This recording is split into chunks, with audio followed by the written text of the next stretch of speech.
Okay. So And now we are right now live. So this is the event. I can share the event. Here we go.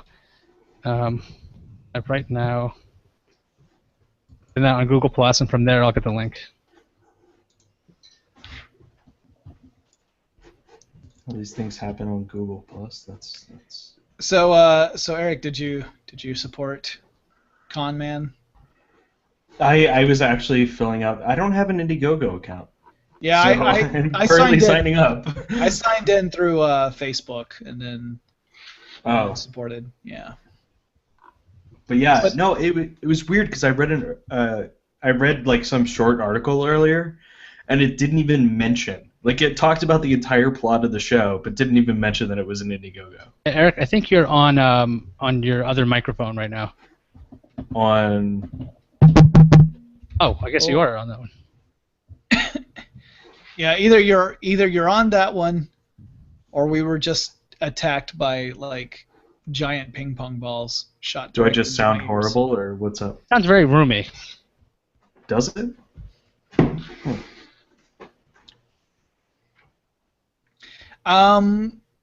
We can't really recreate the magic that was yesterday unless Eric invites all those people back over to his house. So I'm gonna hit tweet. True. Which I can't do because my girlfriend is working right now. So. Okay, so I've tweeted this out. We're already live, and I am retweeting it. Cannot center myself today. What if I just move in the frame? Is that any better? Whatever. My lighting always sucks. But you can't center yourself. Have you tried Hare Krishna? No, I have tried meditation though. Anyway. Yeah. Isn't there a podcast about what you're doing for that, or I don't? What, a quest for peace, maybe? I don't know.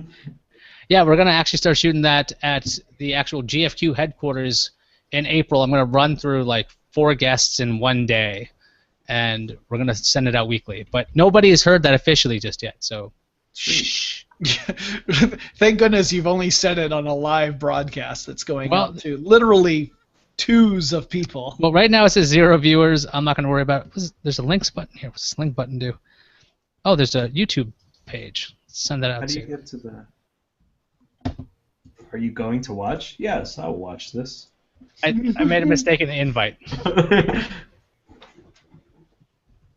That's how it always is when I get it from Tom, too. All right, so I'm just going to... You guys ready? I'll retweet it again. All right. All right. Now, yes, I have been ready. All right. The following is a recreation of Podcast Without Pretense. Last time on Podcast Without Pretense. It feels like we've literally done this already. Deja fucking vu. I still don't think we have to call him again. So, hi. If you are watching this and or listening to it, and you think that what we're going to be saying over the next course of however long we do this sounds familiar, it's because we actually did record a full episode of Podcast Without Pretense, the award-adjacent show that we do that was all about, just essentially the movie Evolver, which was what we watched for this week. Mm-hmm. But as it turns out, 2 of us, Ayaz and myself, had such awful video and audio feeds going into that show that it did not even meet our considerably low standards. Yes, I actually was. Here's the story about how I found out the audio and video quality was so jacked up. I heard Jonathan Strickland during yesterday's episode, and he sounded a little bit warbled. And obviously I couldn't hear myself back until this morning when I was like, hey, I got to talk to Andrew. Let me check if he's actually online right now. So I checked the live site at gfqlive.tv to see if he's doing a live stream. But our episode is running. And it's me on a 320 by 240 postage stamp style video, and it sounds like I just have to simply disconnect my mic and put it back in because I have Skyped the fuck out. Sounds horrible. They already posted us when you saw it. I thought maybe he just sent you a link. No, it was running live on the stream. It wasn't posted yet. Oh, I see. Okay. Oh shit! There's no way I'm going to tell people, hey, tell you what, take some earbuds, put them in, and listen to this for an hour. So I asked these 2 fine gentlemen to join me again tonight to shoot at 8:30, an unsanctioned GFQ session because I didn't know if they were doing a show, so we're doing a hangout. So we got 4 viewers. 4. Hi, everybody, live. So we should probably introduce ourselves because I don't think we did that while we were explaining why we're shooting this again. Yes. I'm Jonathan Strickland. I'm Ayaz Akhtar. I'm Eric Sandine. And together we form a team that you've already seen. And so what we're going to do is we're going to try to recreate word for word how yesterday's episode went. So that means Eric has to explain what we do.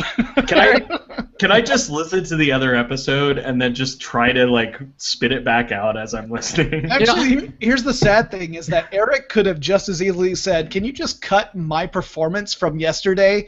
Yeah, I would have been fine. Edit it in. Yeah, because Eric's video looks a little worse today than it did yesterday. That's true. Eric's video has taken a decline. 2 of the 3 of us are good again. So what should have happened is we should have called in on Google Hangouts to GFQ.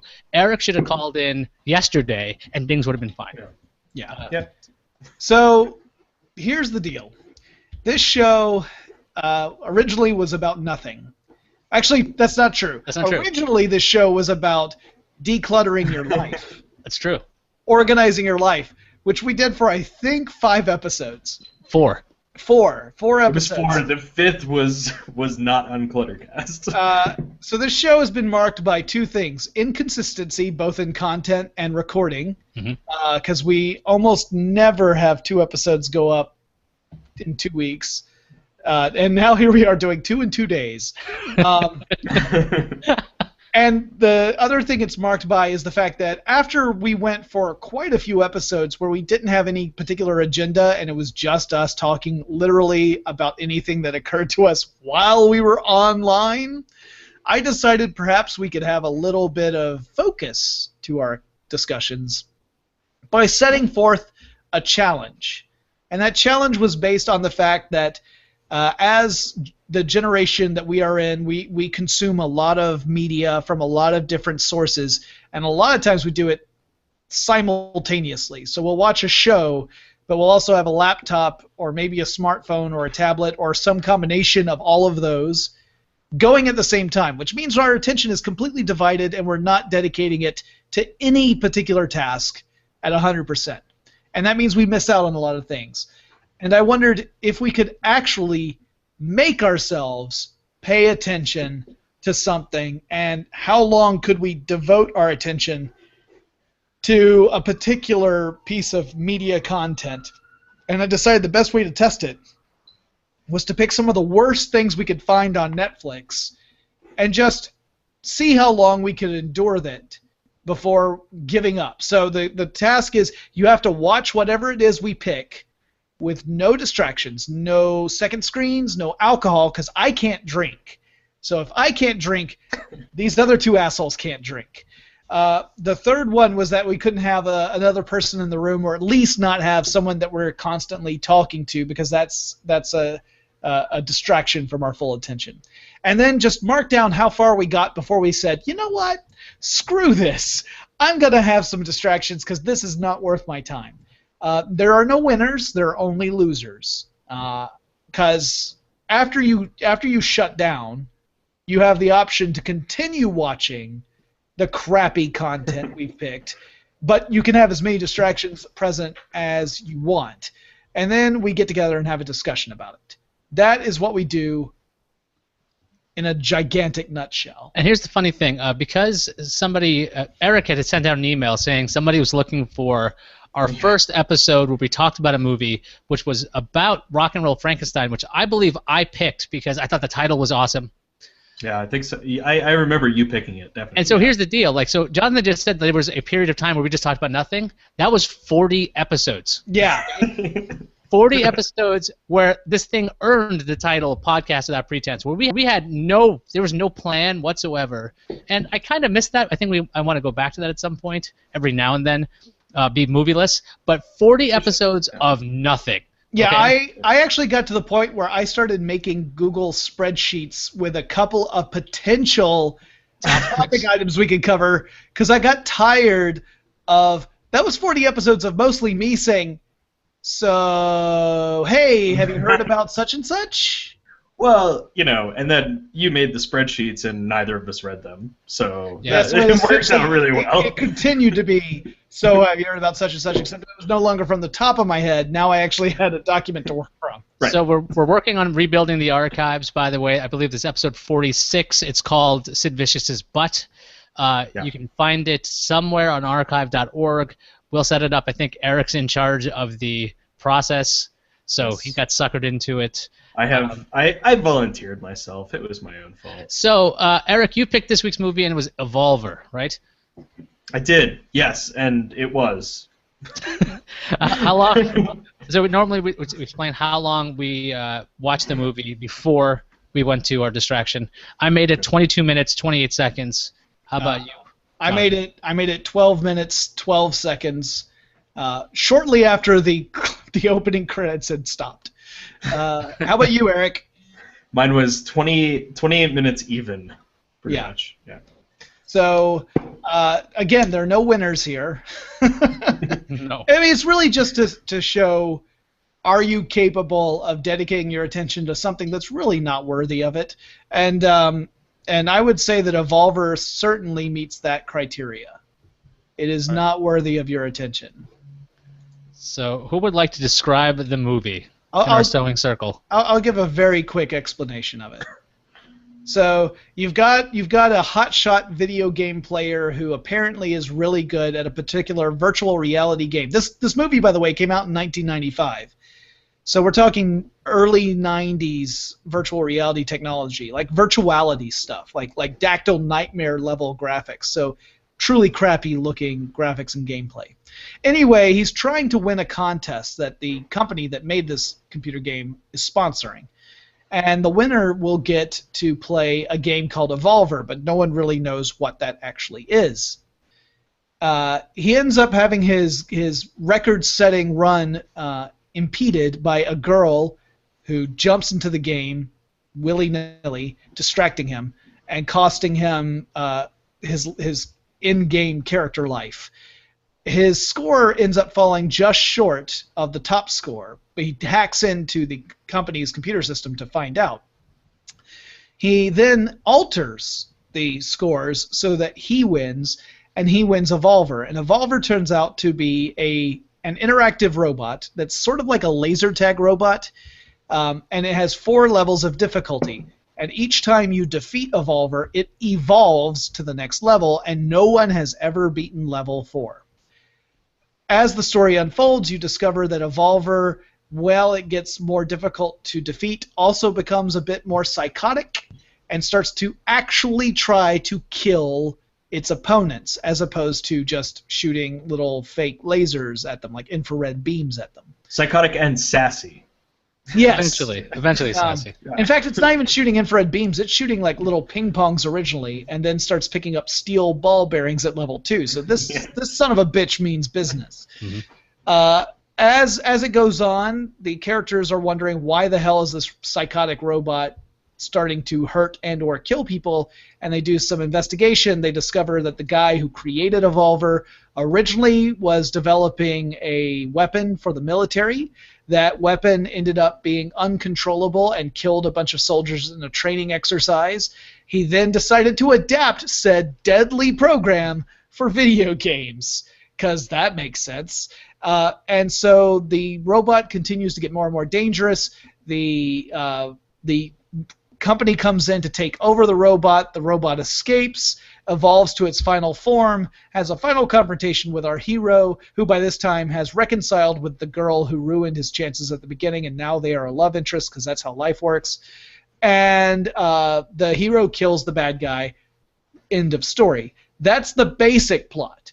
And to be fair, there's not a lot that happens in this movie. The stuff that happens is spaced out. So we talked about it in our previous episode, how if you cut all the way to, say, the last 15 minutes of this movie, it goes batshit crazy and is awesome. Mm-hmm. But for the first hour and however many minutes of it, it's pretty dull. It's terrible acting, and it looks like the 90s threw up on it.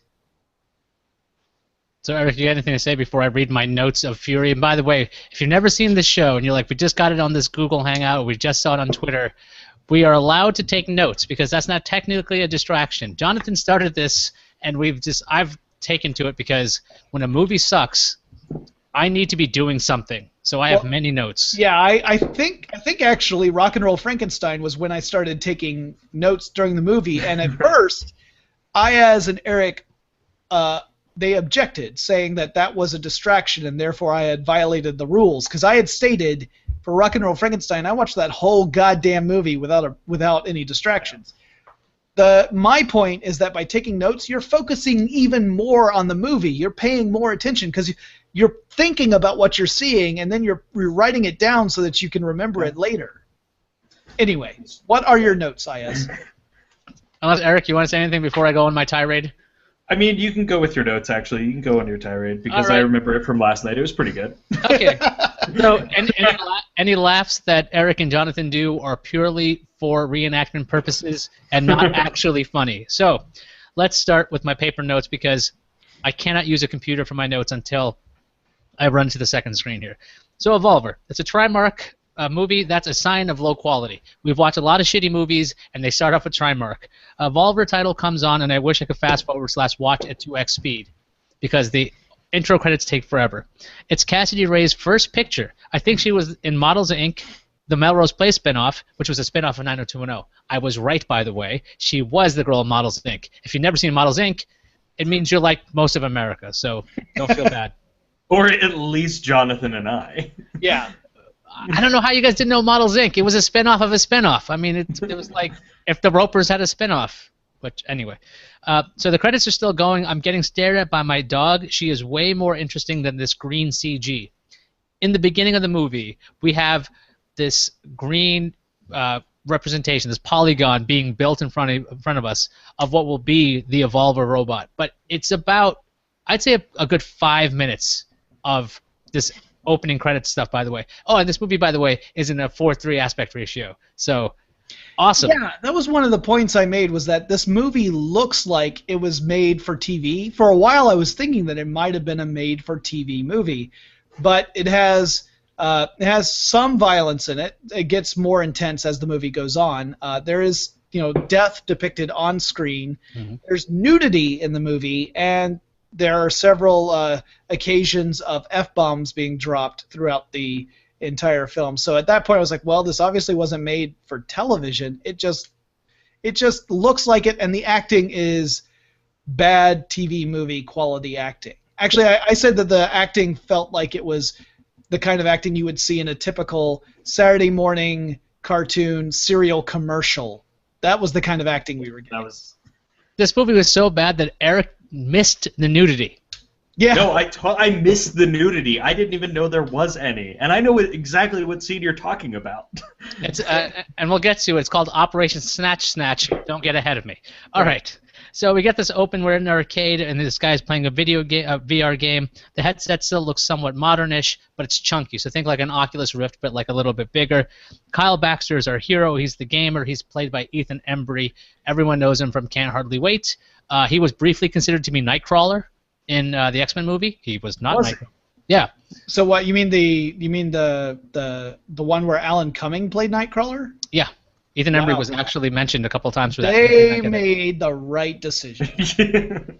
Whoa. Well, Kurt Wagner was not played by Kyle Baxter. So let's get that. We should also mention that the VR game that he's playing doesn't appear to have any discernible rules to it. Like there's this crowd of kids that are all watching as he's playing, because he's trying to break a record, and they're all reacting as they're watching his perspective. Presumably, I mean, the way the camera angle is set, we're looking at him on the pedestal, and then everyone surrounding him behind him.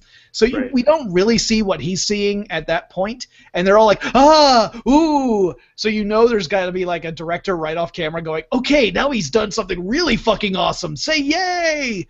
So all of that's going on. Meanwhile, whenever it cuts to the game, it's him walking around, like not even a maze, just like little crossroads. Mm-hmm. A robot occasionally will show up. and then he fires in the general direction of the robot. His aim is awful, and then the robot usually just wheels out of the way, and everyone's like, "Oh, you were so close." I'm like, this is the worst depiction of a game I've ever seen. And I've played those early 90s VR games, and they were bad, but they were better than that. Well, yeah, because this game, they're trying to show us in 95 how awesome a game could look, so it's in full color. And, by the way, when he's firing a laser, it's the slowest moving laser in the history of any video game. You can actually see it, and it comes at the robot, and the robot has about 4 seconds to react. It's kind of like the glacial laser from Aqua Teen Hunger Force when Enigma and form together and fire just a giant block that just very gradually moves across the screen. That'd make more sense. So Kyle Baxter blames Cassidy Ray for losing the game because apparently this is now a 2-player game. They don't show us the second cage that she just walks into, but she's allowed to do that. Cassidy Ray just moved from Ohio, and she's wearing overalls because it's 1995. You wore overalls back then. So this is the girl. This is the girl that costs him the high score. Yeah, this is the actress because I actually know her name because we don't have her character name just yet. Yeah. So we also determined that we don't know where she moved to. She moved from Ohio. But we have not determined where they are. It's just like in northern Ohio now. They don't bother to tell us that. So we go to Cybertronics. This is some kind of robot developer, some kind of robot development lab. Q from the Next Generation is in this. Oh, he's a scientist who makes his coffee in a beaker. How original. His name is Russell Bennett, no relation to Randall Bennett. If you watched and you listened to the live episode, I accidentally called Randall about 30 times. So I'm probably going to do it again, so I apologize in advance. And we found it funny every time. It was true because it was accidental. Because the idea that Randall could be a scientist making robots that would first he worked for the military and then he repurposed it sounds like Randall. Actually, yeah, that totally could be Randall. First of all, maybe you should explain who Randall Bennett is for the people who don't know. I work for the guy. Eric, you do some talking. Who the hell's Randall Bennett? Randall Bennett is the guy that runs VidPresso, and he's I don't know, the man's kind of brilliant when it comes to video production and it's like a serial entrepreneur. He started at 404 for CNET. He basically comes up with like 80,000 ideas like every day, and it takes him effort to not quit doing what he's doing. So I applaud him because he's a genius, but he also seems like the kind of guy that would do this. So also I work for Randall too. Yeah, I think that's the perfect way to put it. It takes him effort to not stop doing what he's doing. Yeah, you guys both worked for him in the Tech V days, and Tech V, to bring me into this, I never worked for Randall, but Tech V was the first video show to have me on as a guest. And that's how I got to meet Jonathan, and then we did a short-lived show called Technonauts, and then we did a short-lived show called Uncluttercast, and now we're doing the longest-running podcast in the history of the three of us doing a podcast together. The history of the three of us doing a podcast. All right. So Russell Bennett is the name of Q from the Next Generation. So Kyle Baxter's a hacker. He's got a sister whose name is Allie. There's a single mom raising them. Kyle's got issues with his mom. He hacks into Cybertronics to see if he won the home contest that is, to win and involve a robot. Now Dwight is equal to a jock who's owed money. So back when Kyle's at the arcade, this jock puts money on Kyle to lose. Kyle loses, and Kyle's best friend Zach has to pay up. Kyle. Go ahead. Oh, I was just going to say, just to kind of give a little more context to give you an idea of what these characters are like. They're all stereotypes. The mom is a hardworking single mom who's also going out a lot, so there's resentment from both of her kids that she's not home very much. And her daughter, who is like elementary school age, has essentially been forced into the role of the mom. She's the one who's cooking dinner all the time, and the son is just super surly son boy because he's upset that his mom isn't around and that he's essentially feels abandoned. Okay, so and the jock is your typical like meathead jerk face. Okay, so now we get to Dwight. Dwight's mad. He wants money from Zach. That's a quick school scene. Kyle, we go back to Kyle's house. Kyle is the winner of the Evolver home contest, and the mom inexplicably gets pissed off because she doesn't know this, and now Kyle will be spending more time at his PC. So the mom's reaction is just anger. I think she says, what does she say, Jonathan? She says something along the lines of, "Why didn't you tell me about this?" So he had entered this contest. He wins. The company shows up, and of course this is kind of a media thing because it's supposed to be a PR move for the company. They show up to give him the Evolver robot, and the mom, who was not aware that there was even a contest, is pissed off that Kyle has apparently won it without telling her that he entered. And he's like, "It was a contest. The odds of me winning were really low. I didn't even think I was going to win." Not, of course, mentioning the fact that he rigged it so he would win. But well, he broke in, and his best friend looked like he changed the scores, because as far as I know, Kyle didn't do it. Actually, no. What happened was, so his best friend Zach, who's the sleazeball, he's another stereotype. He's the opportunist, the guy who's always looking to get rich quick. That's his stereotypical character. He was trying to convince Kyle to change the scores, and Kyle's like, "I don't know." And then the next day when Kyle is there and the company shows up to give him the robot, that's when Zach says to Kyle, "Oh, you changed the scores!" So the implication there is that our hero did, in fact, change things, but it all happened off screen because, as we all know, that's the most interesting way to present a plot point in your movie, is to not show it. Okay, that's true. That does happen. I was just assuming he's being an ass to him and just saying, like, haha, because I did it. Well, that is also possible, because at this point I think it was when I turned it off for the first time. I think at this point I'm reading too much into the thought process of the writers, and that's you're making this way deeper than it should be.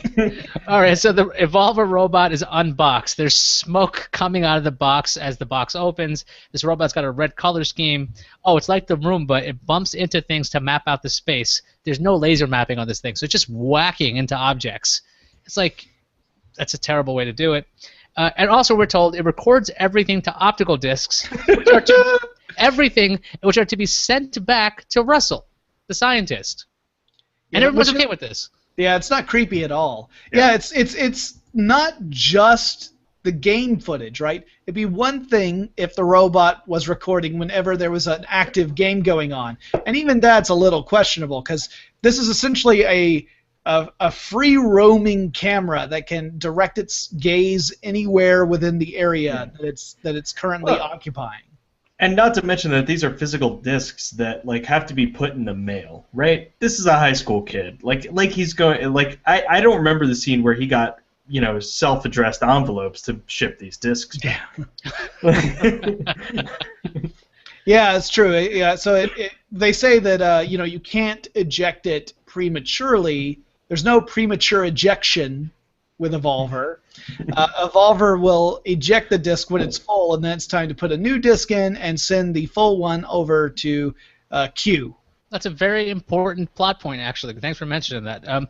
So we've got Cassidy Ray shows up to Kyle's house. She got an address from her friend. Her name is Jamie Saunders. Finally got that. Yeah, because after you have already screwed up someone's chances of setting a record, the best thing to do is go and see how things turned out for them, because clearly that's someone who really wants to see you in their life again. Yeah, so the robot's over, she's over, they're going to play a game. So it's game on time. Evolver IDs humans as Enemy 1, Enemy 2, etc. Kids have laser tag-style guns. Evolver shoots ping-pong balls. I just realized the mom is the mom from Son-in-Law, starring Pauly Shore. That was important. We all we had this discussion where that was if you tried to watch the last episode, this was the point where Eric and I both could not hear what Ayaz had said, and we asked him to repeat himself. I was afraid he had said son-in-law. And then he repeated himself and said son-in-law, Pauly Shore, and I said, listen, it wasn't that we're not familiar with Mr. Shore's oeuvre of movies. It's that we literally couldn't understand what you were saying. I thought you guys were just shocked, because the actual scene where I recognized the mom is when the Evolver robot comes up to the mom in the kitchen. She's facing away at the sink, and he fires on her. And as she turns to yell at the camera, I'm like, I've seen that. And they did the exact same shot in Son-in-Law. I'm like, I've seen her yell at camera at this angle.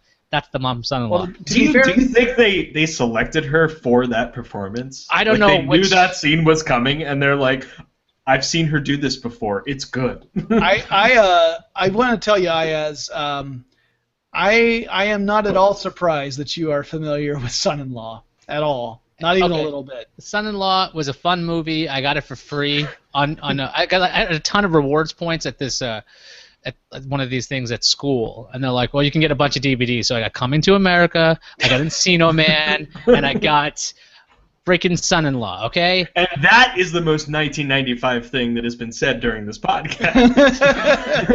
In the history of these two recreations. Oh, and this is also where I need to say to comment on the design of this film so first of all, the fashion in this film is extremely early 90s, late 80s, early 90s, big blocky colors and crazy kind of like you think of like those kind of neon swooshes and stuff that you would see in late 80s, early 90s media.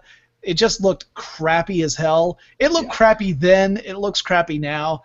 The kid, Kyle, his room, it is the most nauseatingly 90s room you'll ever see. It's supposed to be like kind of dark and brooding because he's a teenager and he doesn't give a shit about anything. But it just turns out to look tacky and gross. Like you would never want to set foot in that room. Anyway, so we've got the characters who have their laser guns. We should also mention at this stage, Evolver, who the very first stage, level 1, has multiple targets on him, and they all are. They look like they're about, I don't know, about half the size of, or half the diameter of like a hockey puck. They're decent size, not tiny. And he uses the little ping pong ball thing, like Ayaz was saying, as his projectile weapon. So if you hit the target, you do a certain percentage of damage. He says 25 points, but essentially should say percentage. Mm-hmm. And then if he hits you with a ping pong ball, you suffer the equivalent amount of damage. And if he hits you enough, you're supposed to be dead. There's a problem with how the Evolver determines whether or not you're dead, because here's the thing.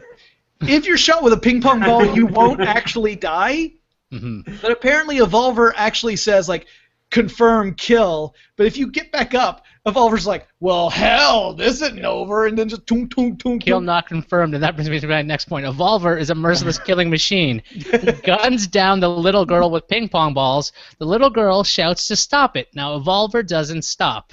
So I thought that there's your first instance of Evolver is not all good. Game level 2, the targets on Evolver get smaller. So they start off pretty big, and they get a little bit smaller. He has now Nerf missiles and a cannon on his arm, and he vacuums up all the ping pong balls around him to reload. I kind of like that little feature where he was cleaning up after himself, because otherwise, what a shitty robot. Yeah, you also forgot the part where he starts using smoke grenades. Wait. Oh, wait a minute. Wait, does that happen in level 2? That's level 2. Oh, I forgot. Level 2 in the house. Well, he doesn't. We haven't gotten to the level 2 game yet, though, because they only play level. They play level 1. He evolves to level 2, but they don't initiate a new game right away because, for one reason. Oh, that's true. We have to talk about the divorce. Both parents are divorced. Right. That happens then. Right. Well, they decide not to go straight into the game because the little sister got peppered with ping pong balls, and they think maybe this robot's not totally working right. So this is the point where my notes say, Audrey has had enough, me too, 22 minutes, 28 seconds. So I decided to take the dog out and say when I come back, I'm going to take a second screen. So I started writing some more notes when I start up here. So the boys hatch a plan to have Evolver spy on the girls' locker room. They call it Operation Snatch Snatch, which I thought was moderately clever. This was where I became aware that this could not have possibly been a made-for-TV movie, because you actually see a couple of butts and a couple of pairs of boobs in this one, which is, by the way, super mega creepy, because keep in mind, these characters are supposed to be high school age. So presumably the girls in a high school girls' locker room are going to be fairly young, so this is really creepy. Now, granted, the girls you see in the girls' locker room look like they're in their 20s, but they're supposed to be high school age. But here's the thing now. So Jamie, who's the lead girl, she recognizes the laundry basket because this thing is actually brought into a laundry, I guess, a cart.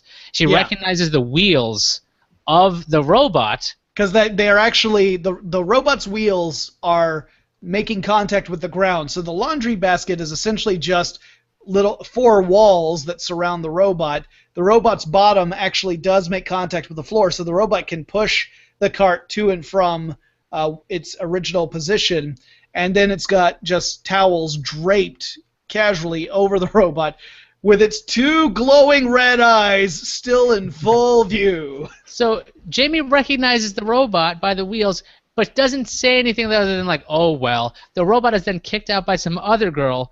Evolver switches back into game mode, because that's what he does, and he's off to the men's locker room. Now, Evolver tries to get the bully, Dwight, to play a game. Oh, wait, no. We have to address my problem with this scene first. I have this in a parenthetical, but we can get you. We'll go linearly. Jonathan, please speak up about Dwight's butt. Because this precedes the getting Dwight to play a game. The robot comes into the men's locker room. Dwight is showering. He's facing away from the camera, so we see his nude back, like it's head to toe, nude shot of Dwight. That goes for a really long time, like excessively long for this. And I think that the fact that we got so much nudity in the girls' locker room, and then this excessively long nude shot in the men's locker room, tells me that the film's director had some issues, some problems here. And the robot doesn't immediately go up and try to initiate a game with naked Dwight. The robot just stands there staring at naked Dwight. So the robot also has some issues. Then, when naked Dwight turns off the shower, my second problem with this scene is he grabs the world's smallest towel to cover himself. It doesn't even completely go all the way around his waist as he carries it. He walks over to where his locker is so he can put on his clothing. And I just thought, this scene is this pair of scenes, the girls' locker room and this locker room, are making me incredibly uncomfortable, and probably not in an intentional way. I just realized, because I just looked it up, that this movie was rated R, and the only reason it was possibly rated R was for those 2 scenes. Well, no, there's also the F-bombs dropped a few times. Yeah, but you can drop the F-bomb a few times and still not get an R. Well, not in 1995. All right, maybe. I don't know. All right, so Did they ever say fucking Titanic? I don't know. Hey, check out the fucking iceberg. All right, so Evolver shoots Dwight with a Nerf missile after inviting him to play. So Evolver is then thrown across the room by Dwight, which I found quite hilarious, actually. Yeah, that was actually a really great moment. Like, this guy picks up, and by the way, I haven't described the robot yet, right? We haven't described it. It's about like a 3.5 foot, maybe 4 foot robot. So it's not like it's a humanoid shape. It's like it's a almost like a trash can. Like an R2, imagine an R2-D2 with a lot more angles, okay? He's not exactly gigantic or threatening looking.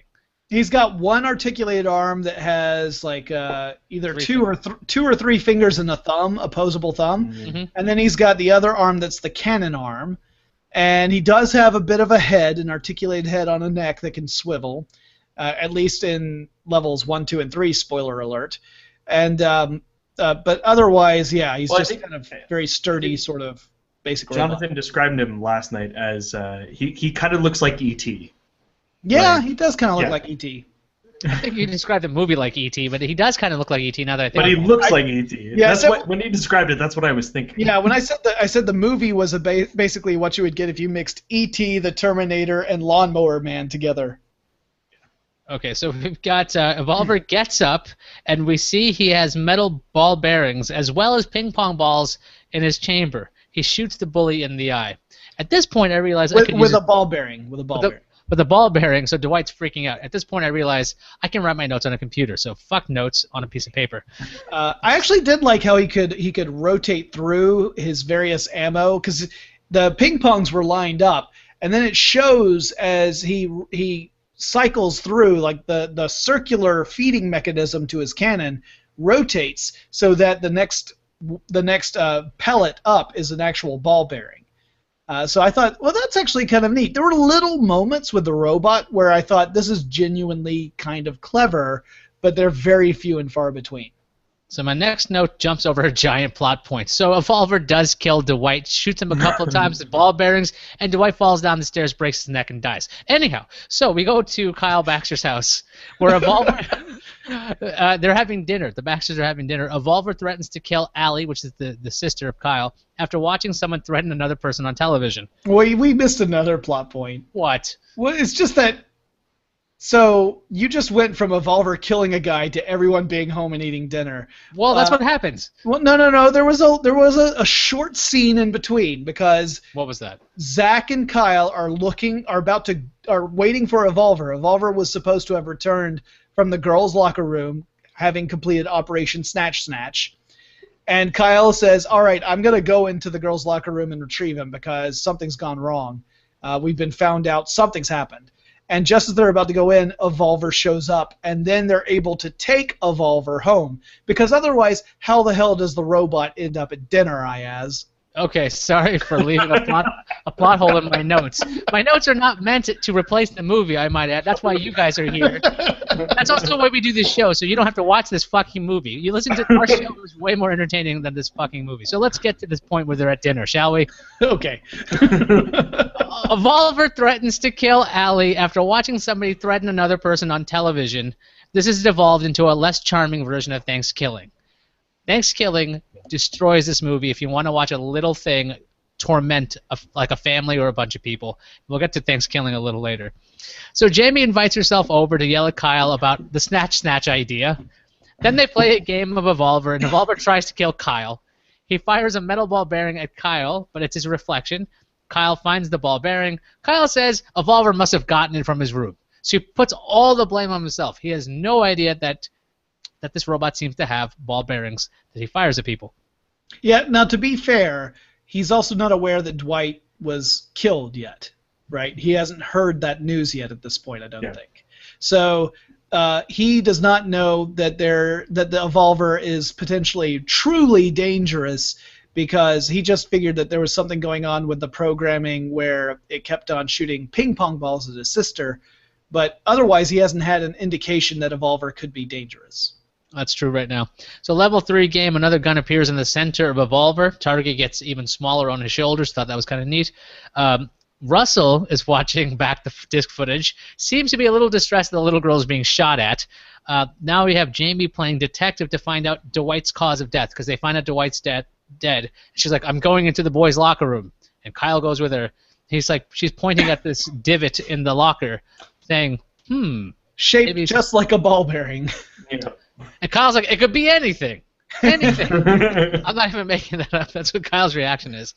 So now I'm jumping around. So if I miss a point, feel free to interrupt me like you guys have been doing this whole fucking time. Which I'm going to.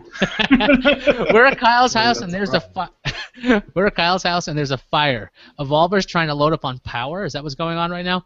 Zach, Kyle's dumbass friend, comes over and opens the back door with a hidden key. Zach is trying to get the disc from Operation Snatch using needle nose pliers. There's a pretty good gouge on the disc, so he pulls it out with these pliers and just kind of messes up the disc. He calls up somebody on the phone. He wants to print out pictures from the video. Evolver decides to laser target Zach, then disappears.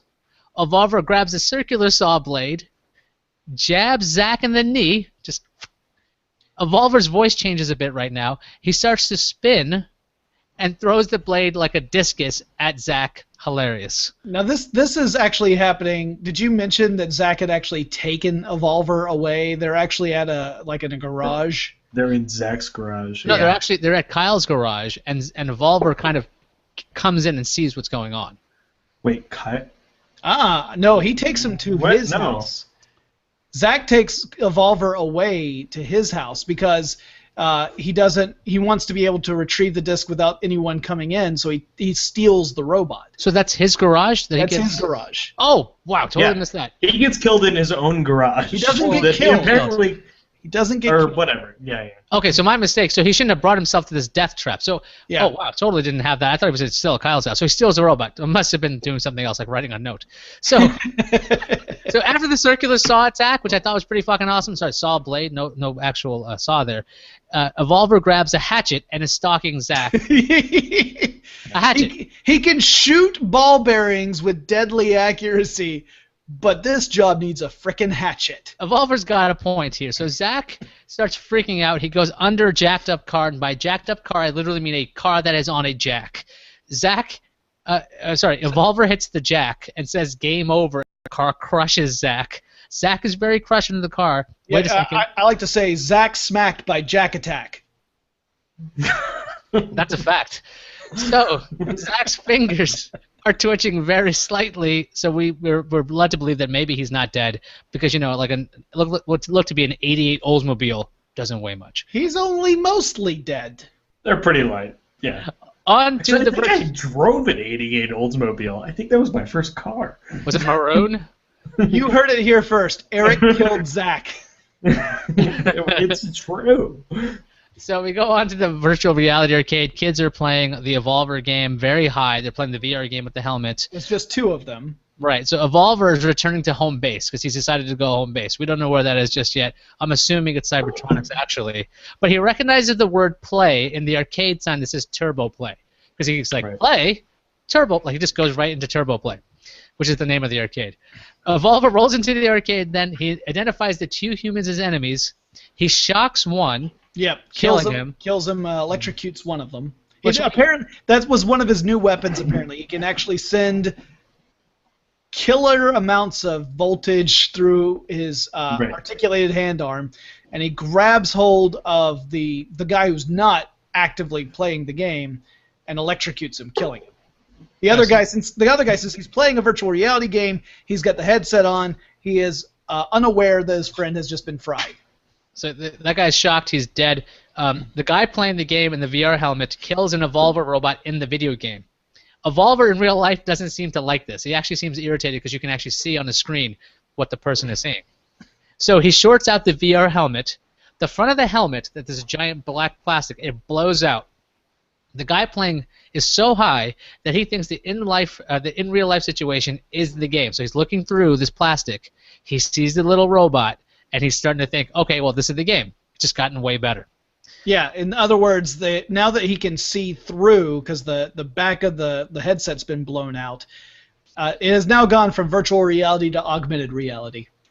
Well, that's what something like that. Or like a huge graphics upgrade. So then, wait, my notes say, Evolver electrocutes the high guy by placing an electrical cable onto painted metal, because when you're in this VR thing, there's this little painted cage, or at least there's a metal cage. I thought painted metal doesn't conduct electricity. Jonathan, what's the deal with that? There can be conductive paint.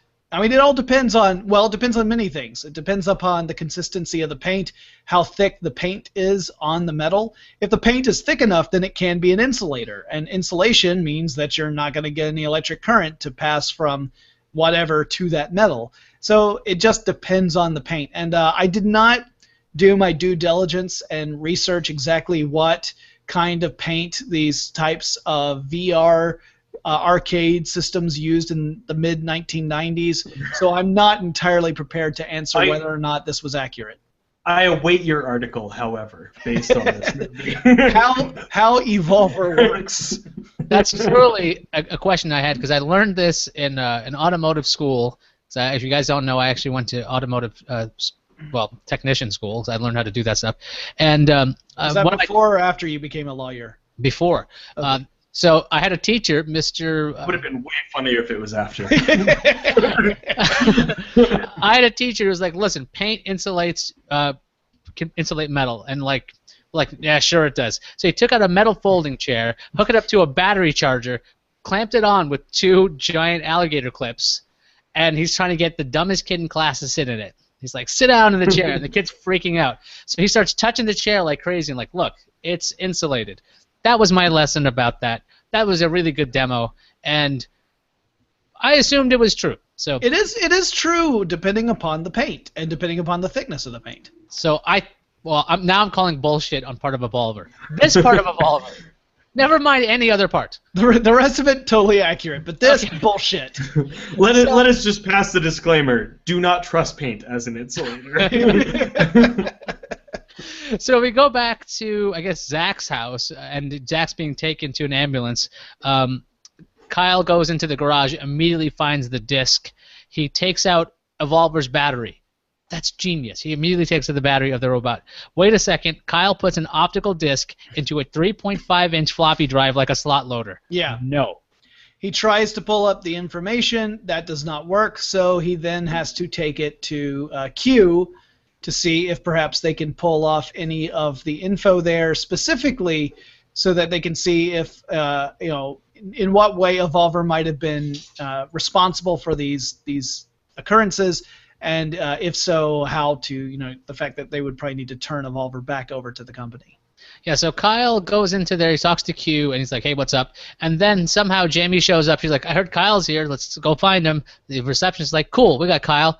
So somehow Kyle and Jamie end up in a room together hacking Q's computer. All right, so here's how I understand that happens. And this could be wrong because the editing of the film does make this confusing.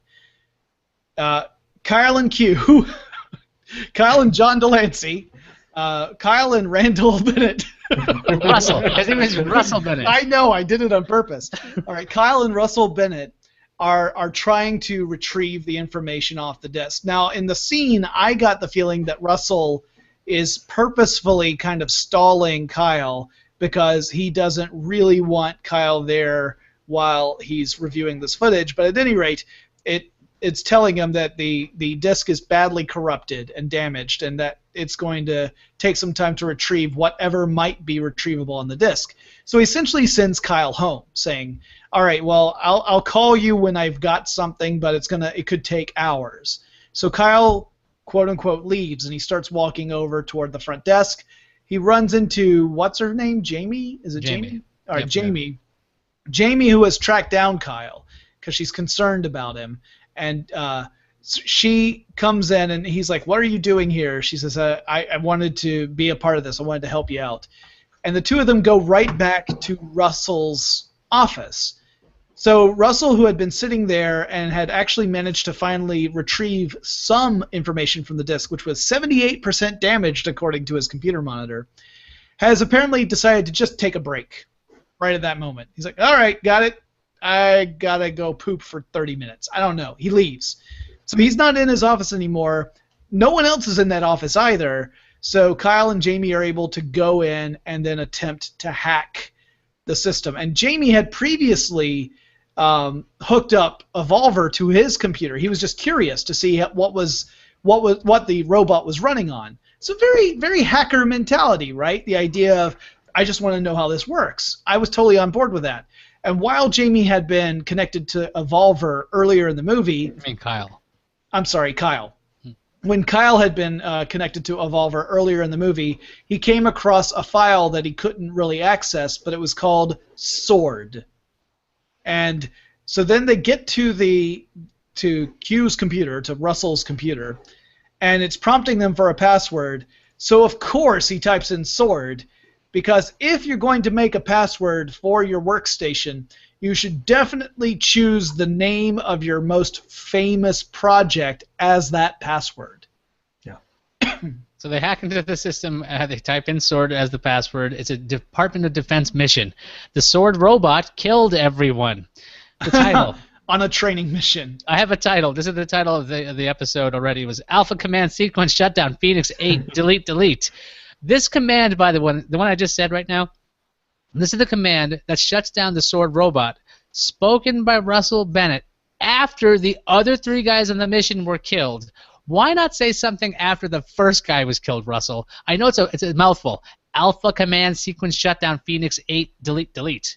But say something. I think we need to call this episode that same command and then just add the word Redux. So we've got this movie is the shits even when you're surfing the web. Allie is now challenging Evolver to a game. Evolver grabs kitchen knives to load into his arm cannon. Brilliant. That'll stop that bitch, Allie. Yeah. How dare you precocious elementary school girl who makes dinner for everybody. I am going to cut you. So my note here says, Allie is the 8-year-old who can cook and hasn't shown much evil. Evolver must know something I don't. Both Dwight and Zach were kind of assholes, so they kind of deserve to die. Allie, not so much. So Evolver misses his first shot with the knife. He misses his second shot with the knife. Allie tries the smart thing of saying, game over. Evolver does not agree by saying, quote, game not over. So not making this up. Evolver is now... Sorry, I jumped a huge bunch of stuff. Evolver is chasing Allie. Allie goes to the backyard and then gets into the pool. Yeah, all right, so Allie demonstrates a fundamental lack of situational awareness. She's 8. She's also lived in this fucking house for a while. She knows they have a goddamn pool in the backyard. She runs into the... She clearly does not jump into the pool on purpose. She's running from the robot, looking behind her, and then falls into the pool. Anyway, so Evolver, my note says, Evolver is firing knives into the pool. Yes, he is. Evolver sparks his finger together to show he can now electrocute the pool. Part of this newfound power, because Allie's in the pool, Evolver is holding onto a metal railing to show the pool is electrified. Allie is on a crocodile raft, or maybe an alligator, I don't know. Evolver shoots a knife into the crocodile raft, and so it starts to sink in a very even manner, because, you know, when you fire or you pierce a raft, it just starts to, like, deflate in this very even way. Not that you fall into the water. Right. So one of my favorite lines in the movie comes up now. Kyle shows up. He's here to save the day. He starts yelling at Evolver. Quote, "It's me, enemy one. Come on, man. Play with me." Which I just thought was hilarious. Because I don't know why it's funny, but it's funny. So Evolver is now defeated at level 3 because Kyle beats him. Yeah, so Evolver lets go of the metal stepladder that goes down into the pool. Mm-hmm. That gives Jamie the chance to help Allie out of the pool. So Evolver has engaged Kyle for battle. They managed to shoot him so that now the 2 targets that were on his shoulders have gone away, and now he only has 1 tiny little target on him. And level 3 has been defeated. So Evolver announces enemy 1's victory in a bitchy tone. That's what I have here, bitchy tone. Yeah. Kyle then kicks Evolver into the pool because Evolver's going to go to level 4, and no one's ever beat Evolver on level 4. This was the most simple, logical part of the movie where he decides, kick him into the pool. He's a robot.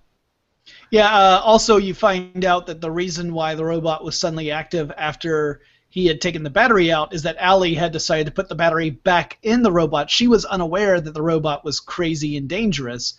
She just thought that he had taken the battery out for some other reason. After the robot had tried to attack her multiple times after but with the ping first pong time balls. Ping pong balls. Well, yeah. She should have been scarred for life with that one, but she didn't figure it out. So Evolver is fished out of the pool. The mom is blaming herself for something. She wants to be a family again. Hey, what happened to Allie? How is Zach? Who's liable for Dwight's death, by the way? Is it Kyle because he owns the robot? Is it Cybertronics because they made the robot? Is it Russell because he programmed the robot? Who gets sued in this situation, by the way? Because I'm very curious as a former lawyer. So we got and Russell. That's why I wait for your article, Ayaz, on that topic. I believe they all are liable in different ways, by the way. So it's and the school itself is probably going to get in a world of shit. So it's really funny because I just did an episode of the Forward Thinking Audio podcast that was about a similar topic about what happens if a robot commits a crime and who is considered to be at fault. That's perfect. We did a full episode on it. So you don't need my article. You need his episode. So take that. Okay, so Jonathan did it. To be fair, though, Eric ran over Zach. So okay, so far I've committed no atrocities today. Assuming I'm calling your article or podcast episode an atrocity. That's terrible. So Russell wakes up Evolver to find out what's up. Evolver then punches Russell in the face, which is just utterly hilarious. He takes his little cannon arm, I think, and gently turns like, and Russell sells it like he's been hit in the face with a tank. It's just awesome. Yeah. Then Evolver causes a car crash by pie facing the driver. He takes like his 2 fingers and his thumb, does this effectively to the driver, and pushes his head down. The van then like goes over another car, flips over. Yeah, the car stunt was ridiculous in that it didn't seem to obey the laws of physics. The van behaved in a way unbecoming a van. It just did this crazy super duper flip and roll that that was obviously engineered. That being said, it was a practical stunt. So I was impressed that they put that much into a stunt for this film. It just was a stunt that didn't make much sense. So Russell goes through a window at that point. When asked what went wrong, so Russell asks Evolver what went wrong. Evolver says, quote, "Nothing went wrong." Now Evolver is leaving the scene because he's got work to do. He leaves the back of the overturned van. He throws open both doors and walks away. Actually, wheels away. Russell is trying to get Evolver not to finish the game. Evolver sucks up some gasoline that's pouring out of the car. Russell tries the Phoenix 8 delete sequence twice. The first time he says it, Evolver gives a sassy head shake, kind of like this. Then he says, with the second time, "Delete this," as he sets fire to the overturned van. Which, at this point, I'm totally on board. Okay? Yeah, this is the point where this movie actually turned into kind of an awesome movie. So at this point, Evolver, his little circular ammo clip is filled with ping pong balls, ball bearings, and gasoline. So yeah, he's quite the impressive robot at this point. So we've got the delete twice. We've got okay. So now Evolver is transforming into something. There's like all the kinds of like effects happening, and we fade to a moon. So we don't know exactly what Evolver's going to look like. Okay. So with Evolver's apparent deactivation, Kyle and Jamie are now dating. They're going to go make out, and Evolver's going to show up, I think. Apparently, Evolver grabs some kind of power at a power station. What the fuck are they called again? Substations? Something like that. They're substations, right? Yes. Confirmed. You're talking about a substation. Confirmed. So we got Evolver at a substation. He's just trying to just juice up on tons of power. So apparently he's got limitless capacitors, I guess, maybe. Yeah. Well, it would be both batteries and capacitors. He's got something because he's constantly trying to get more power, which is a whole thing that's not really explained. He can both store and discharge quickly. That's true. So on the way home, Kyle sees the overturned van and tries to explain to the cop that a robot did it. The cop says, "Talk to someone at the precinct," which is incredibly reasonable, I think. Kyle doesn't have any of it, runs to his house. Now, we got a blackout at the Baxter house. Allie's freaked out by Evolver. Evolver is smaller and threatening to kill hostages if Kyle won't play level 4. By the way, Evolver can now shoot lasers. Yeah, okay, so we had a discussion yesterday. You may or may not have been able to understand it, where I stated that Evolver getting smaller was something I actually liked because he presents a smaller target to be hit. And I thought that was kind of interesting. And I actually liked the transformation sequence, and I liked the way he looked at the end. His head gets retracted in, so now that's a smaller area. The target is just this tiny little dot on the chest that, presumably if you have one of the laser guns, you have to hit this little tiny dot, and only that's going to register as an actual hit for Evolver. I kind of dug it. What is weird is that Evolver has a couple of magical powers now that you don't really understand how these have happened. One is that stairs are no longer a problem. He can just fucking motor up and down stairs like nobody's business. When as before, a 1-inch ledge gave him pause. He would bump into it, stop, then be able to roll up onto it. Now he can go up full flights of stairs. Secondly, he sets up a laser gun in a crazy way where he apparently overpowers a simple little laser gun that technically should just be firing infrared beams, but sets it up so now it's showing beams of visible light. He's set up a beam splitter so that the beams split and surround the mother and daughter in a little arc of lights that are intense enough to start burning holes in the wall behind them. And that's where I began to think, who the fuck designed that laser gun? Because if you took a laser tag pistol, it wouldn't matter how much power you put into it. It physically cannot generate a laser strong enough to to burn something. Well, clearly, when they designed all of these weapons, since this was designed to be a military application, what they They're did all military spec. They took the guns, right? That was clear. They were already capable of causing these laser cages, as I end up calling it, a laser cage.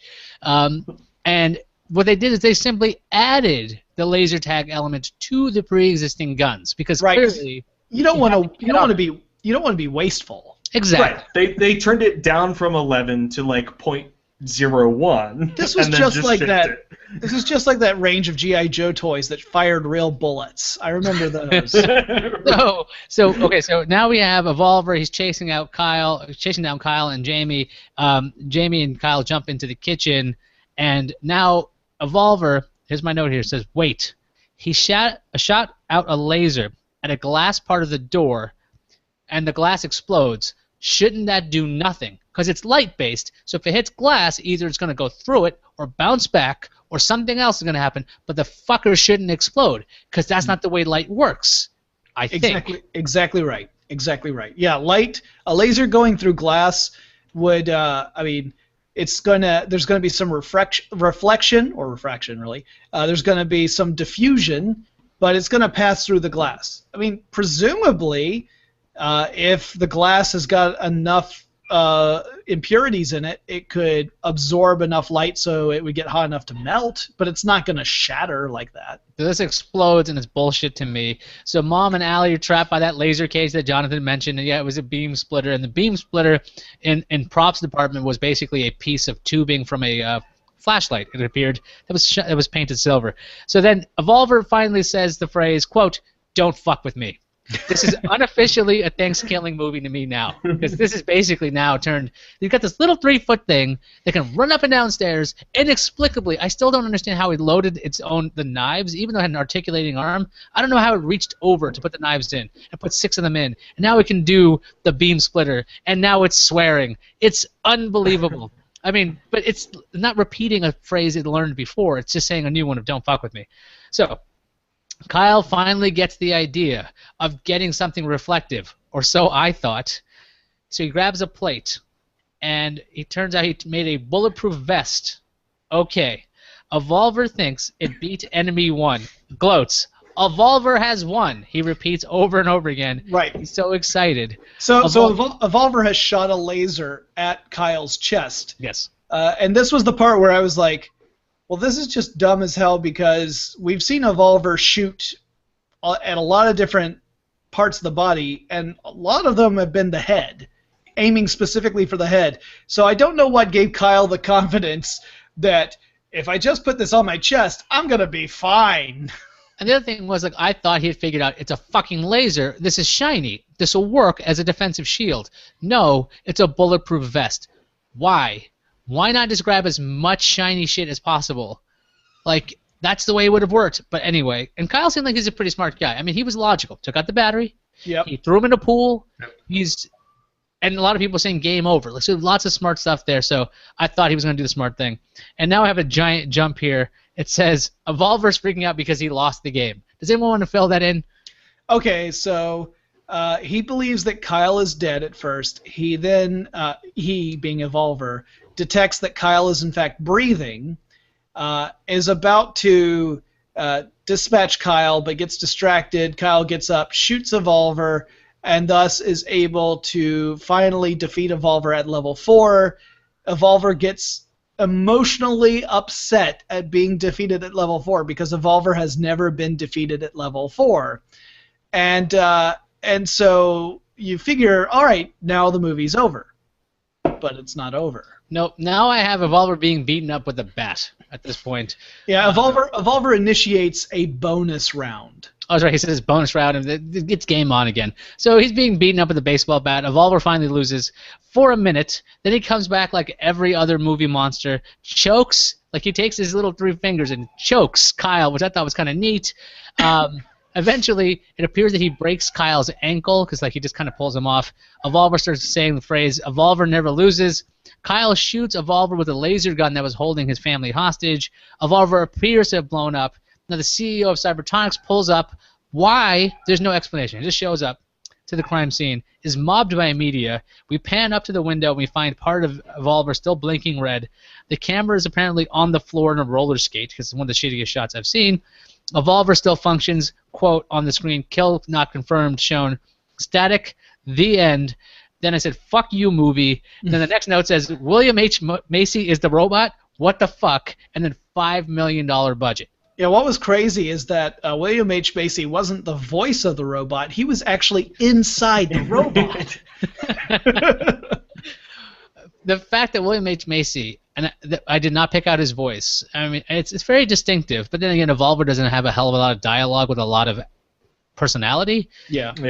I want to listen back to hear the phrase "Don't fuck with me," and hear if I can pick up the William H. Macy. Can I hear the mustache? Yeah.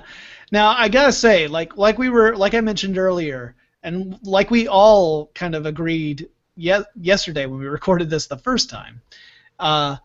The last 15 minutes of this movie are bad movie entertaining, right? Like, it's not entertaining in a way where you're like, this is genuinely a good film. It's still a bad movie, but it's the kind of bad movie where you're like, yes, this is what I wanted to see. The problem is you have to wait through the rest of the movie to get to that section, unless you're really smart. You fire up Netflix, just fast forward until you get to like the last 15 minutes of the film and start there, because you already know how the movie ends. See, now here's where the whole thing. Here's where I argued that if not for this pacing, you don't get to appreciate Evolver's slow descent into madness, because he starts off and he's pretty chill and he's like, hey, you want to play a game? Let's play. Oh, you're going to throw me against a locker? I'm going to shoot your eye out and then throw you down some stairs. So he's kind of a badass. And then eventually he's like, he's not just sticking up for himself anymore. Now he's trying to take on Zack, because Zack took his fucking optical disc. You don't take Evolver's disc. Now his issue with Allie, I don't quite understand. Because maybe Allie's doing some fucked up shit that Evolver has been seeing because he's hanging around the house all day. I don't know. I'm not sure. But eventually, because once he gets to the don't fuck with me phase, something has seriously gone wrong. And when he starts freaking out that Evolver has lost and he's actually upset, he seems to be questioning himself, which is an odd thing for a robot to do. You can't appreciate those 15 minutes without the hour and 15 before it. I think you're giving people way too little credit for their ability to appreciate a batshit crazy 15 minutes of that movie. That was me trying to inject some kind of art to this bullshit. Yeah. But yeah, I think it could have been like 30 minutes of normal, 15 minutes of insane. I think, Eric, didn't you say that you felt like this could have been like an episode of Twilight Zone? It could have easily been a Twilight Zone episode that was entertaining. Yeah. Or Outer Limits or something along those lines. Or Outer Limits, yeah. Yeah. Yeah, totally. I agree entirely. This felt like it could have fit into either an anthology film where it's one story out of a few, or like a television series. And like I said, for a while I thought it was a TV movie until the nudity and the F-bomb started flying around. So at this point of the episode, if we're reenacting it, I try to look to my list because it's apparently my turn to pick the movie. Evolver was Eric's.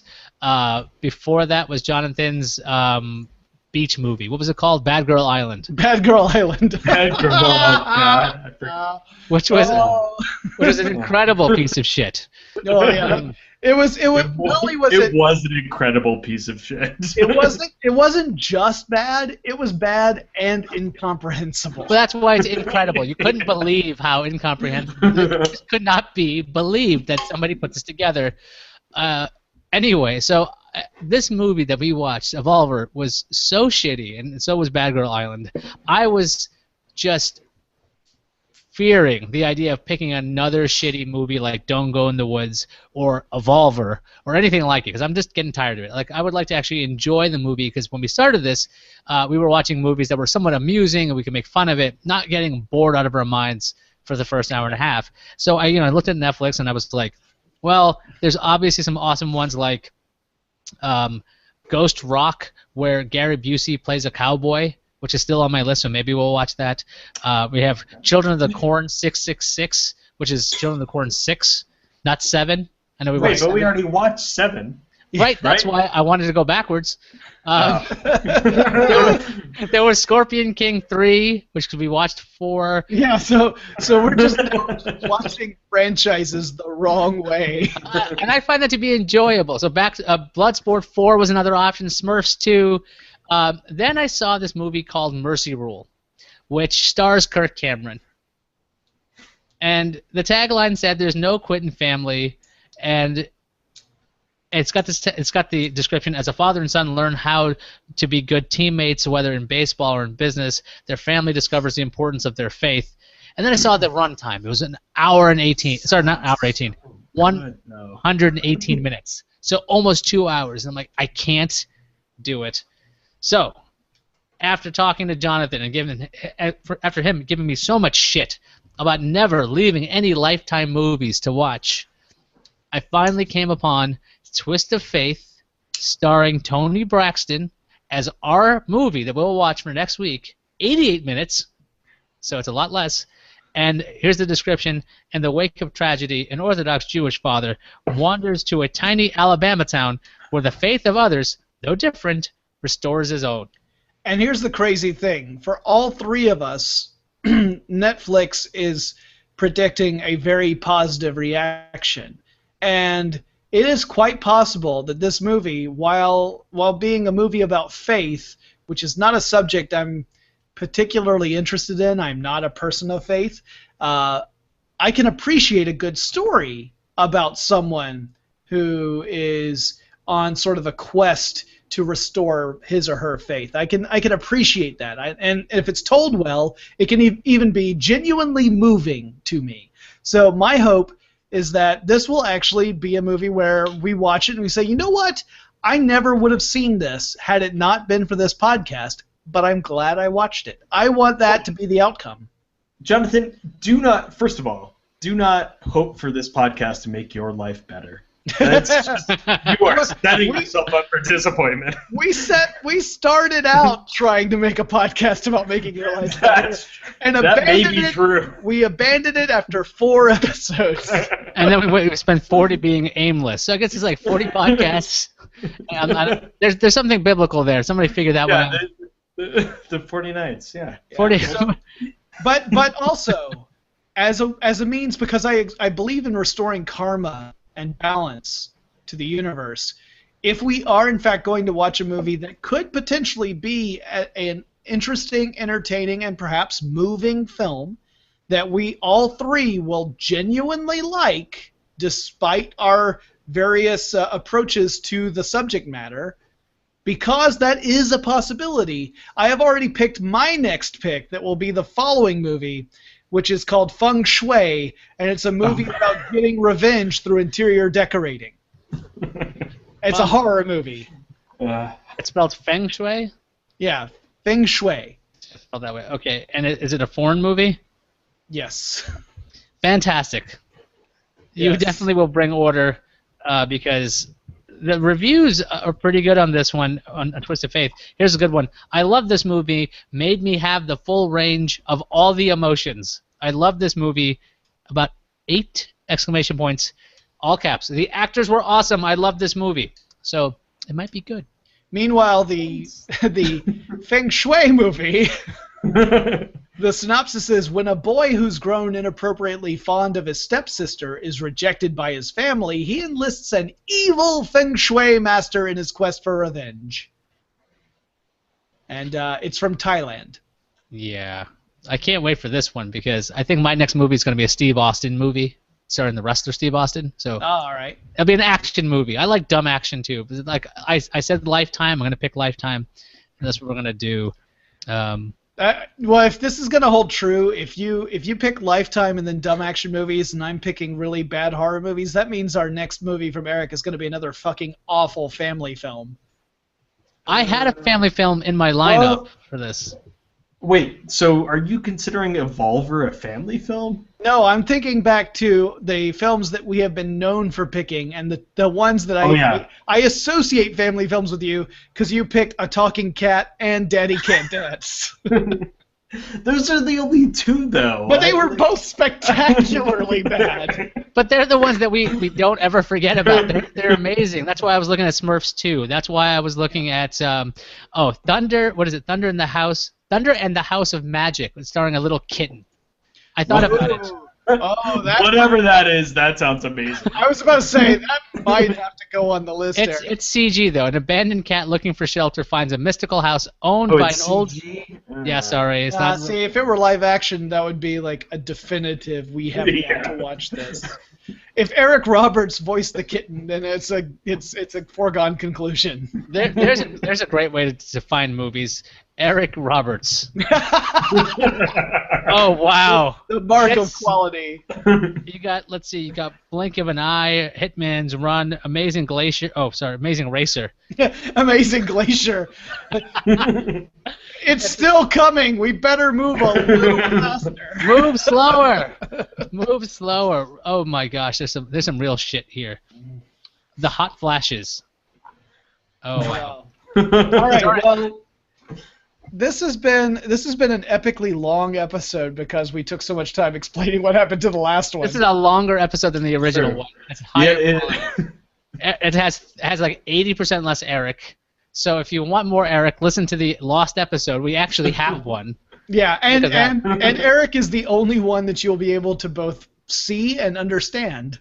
Yeah, that's why it's 75% Eric. Do you want to say anything in closing while we have you in this episode? Eric. Hey, what is going on here? Why are you focusing on me? See, I think that anyone who would view this for the first time is the worst setup. Why did they not ever let Eric talk? And that is why. So next time on Podcast Without Pretense. Boy, I can't believe we have to do this a third fucking time. You know what? Fine, fuck it. I'm picking a Bollywood movie. Guys, it's been 3 hours. Like, we can't do this again.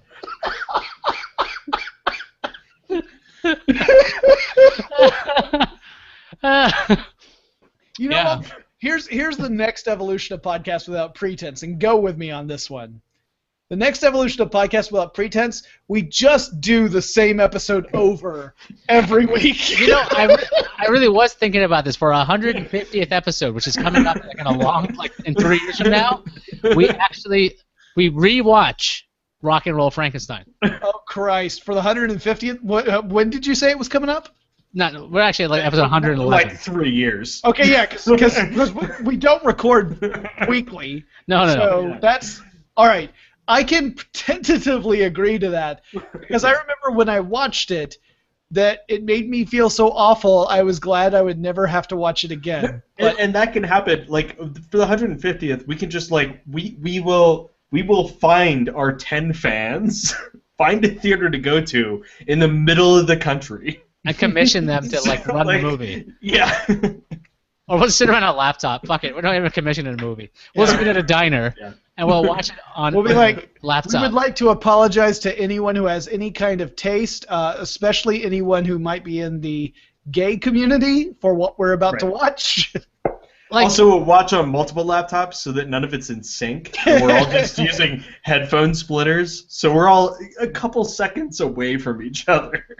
I think we're on to something there. It's like those silent rave things, right? Or like those dance parties where they all wear headphones. Right.